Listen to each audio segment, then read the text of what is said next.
George Gurdjieff was once asked a question that why are a lot of esoteric knowledge kept as a secret? And Gurdjieff replied that there are two reasons for it. The first is that it is not a secret. And second is you have to understand where people are spending their time to come to a conclusion what they're interested in. It looks like a secret because people are not really spending time to find it out. He said that people would spend their weekends in a restaurant, in a mall, or in a shopping street. So that's what they're interested in, and that's what they learn more about. And I think I agree with George Gurdjieff that most of the esoteric methods or meditation methods or the power of meditation is not known to a common man because they're not interested in it. They have other charms, they have other attractions which they are pursuing, and they know a lot about it. You ask people about cars, about properties, about stock market, a lot of people will give you good answers because that's what they're interested in.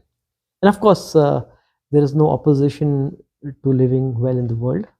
But then there is also a side of us which is we're not just bodies, we're body, mind, and soul. So we normally live in the body mind sphere and we miss out the soul aspect of life.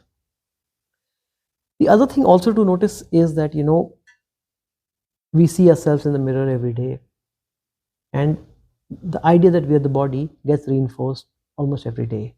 If we see some white hair, somebody may dye, somebody may put some color on it, then you're trying to change something which is not pleasing your eye. In one way or the other, that you're a body idea gets reinforced a lot. And if you observe number of people going to the gym, and if you observe number of people going to dermatologist, you will see that the number outshines the number that goes to a meditation center.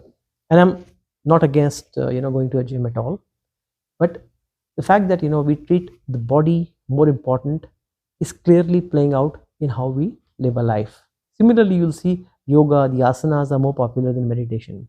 Again, reinforcing that I'm body idea, and the utility of body is far more than the idea of a third dimension which is in a state of soul or in a state of no mind.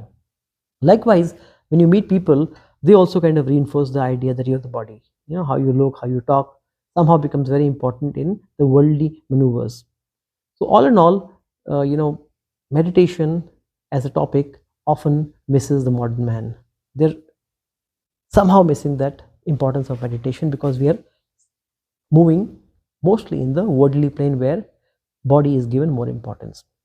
The other thing to notice also is there's a lot of subjectivity about meditation. Now you may try sitting in meditation, but you may get no results because your mind is not settled, you're always distracted. You try it a few times and they say, oh, it doesn't work out, which is also right because it's not really working out for you. What happens is the world of science, I think, is more predictable. Like I often say that in Edison, it's actually by Osho, but I often repeat it, that Edison invents a bulb and no newborn child has to invent a bulb for himself. The bulb is already there. But if a Buddha gets enlightened, it does not help a newborn child. He still has to earn it himself. What happens is a world of science is quite replicable, while the world of spirituality has to be earned. Some people get it, some people don't get their breakthrough. The people who don't get their breakthrough obviously would consider that to be a fairy tale.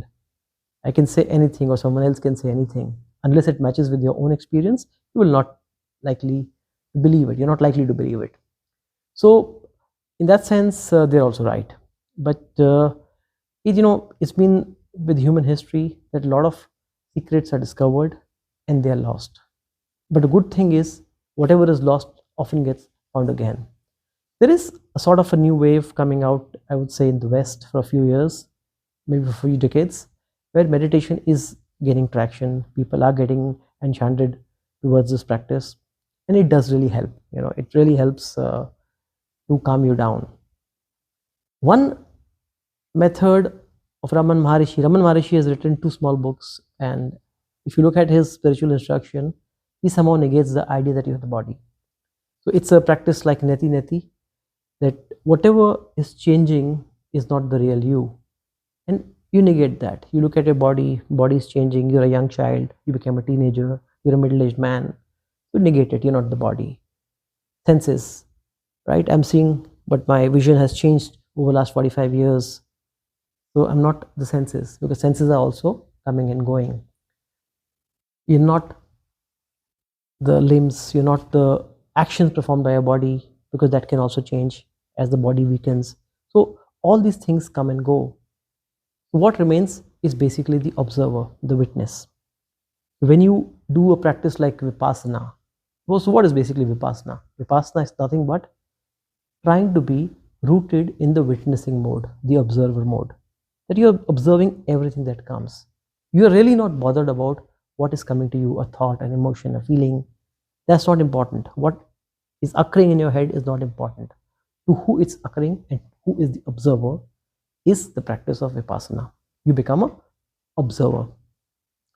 So, because of the fact that we are so fixated with the bodies, we do not enter the realm of the observer, the consciousness. Like I've said this in this video before, when you look at the mirror, you're the same person, you're a different person physically over the years, but the observer in you, the you-ness in you which observes the change is still as fresh. That has not changed. That is the witnessing quantity in you, witnessing entity in you, sorry. So this is a small talk which I wanted to make, that meditation is becoming a forgotten language because we're becoming very body focused. And if you're body focused, then there will always be anxiety, because the body, the mind continuum wants to do something, right? You want to achieve something. If you get it, you'll be happy, and if you don't get it, you will be restless. If you want to be at peace, you have to go to the third dimension, which is a dimension of the soul, which is a dimension that only meditation can take you. Once you go there, there's no past, there's no future. There is only the present, which I would say is also nothingness. Without past and without future, even the present is blank. Meditation is a forgotten language of ecstasy. I would recommend all modern people to try it. And when you try, take baby steps first. If you're a beginner into meditation, don't really bother too much about sitting for half an hour, 40 minutes. Just try to slow down. Meditation for a beginner, in my opinion, is non-doing. Stop your Instagram, keep your phones aside, try to put your mind to rest. You don't have to sit like, with a straight spine. If you can do that, good, but don't worry about the postures. Those are sometimes a blockage. You try to sit in a straight posture and you do feel uncomfortable, and then you don't want to continue. So for beginner, it's very important that you set your mind at rest. You put your thoughts and feelings and emotions at rest and calm down. And reach a state of inactivity. Don't be in the state of activity. I would say it's not meditation, but it is a great orientation towards meditativeness. So yeah, this is a small talk I wanted to make, and try meditation, and it will benefit you. Thanks for watching. Please subscribe, like, and spread the word.